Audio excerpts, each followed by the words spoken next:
Nathaylia here. Just to give you some facts, or I'm being interviewed for World Diabetes Day, which is on Wednesday. So that's the day of awareness. So let me just answer a few of these questions. First question: what type of diabetes do you have?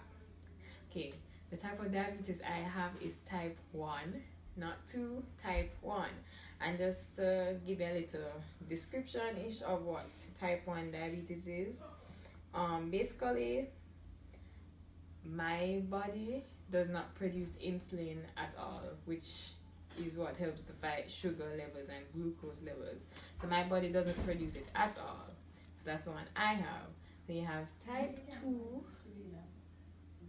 2 diabetes, which is those persons, it's like they basically did it to themselves. I didn't do this. They did, because they don't eat properly and they don't exercise, stuff like that. So that's what happens. Type 1 diabetes is sometimes called juvenile diabetes. So it usually shows up when you're a child, but for some strange reason, here I am today. How long have you had diabetes? I've had it since 2014, so 4 years. 4 years. How do you manage it? Did you hide your diabetes? How would I manage it? I have to inject myself, basically, let's see, 2 times in the morning, 1 time at lunchtime, 1 time at dinner time, so that's 4 times. And I have to inject myself with insulin, either my thigh, my arm, or my stomach, but mostly my thigh. So that's how I manage it. And I have to eat properly. I have to watch certain stuff that I eat.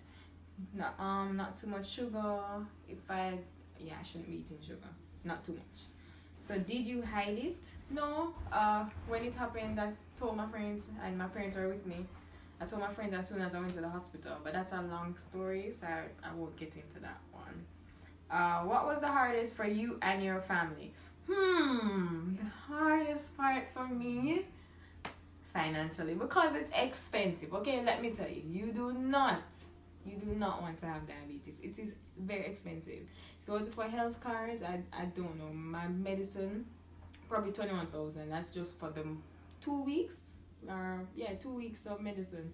So it's financially constraining, trust me. Emotionally, no. When I found out that I had it, I was like, okay, let's get started, move on. What's the next step? Can you recognize the symptoms of high blood sugar? With low blood sugar, definitely my hands shake, so I can see it like shaking. What else? My hands shake, I feel dizzy, my whole body gets hot, like hot flashes. It's the worst thing, and I get very irritable if I don't eat or find sugar. Like, you do not want to be around me when I have low blood sugar. Daddy's rolling his eyes now because he knows it's true. Like, it's the worst. It just doesn't feel good at all. What symptoms do you loss of weight, thirstiness, using the bathroom a lot, number 1. Using the bathroom a lot. What else happened to me? I was tired and I couldn't stop eating, or dry throat.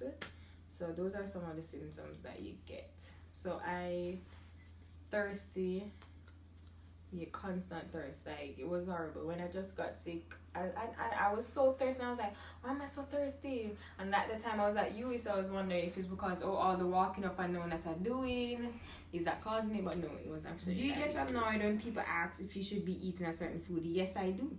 You know why? Because I have a doctor.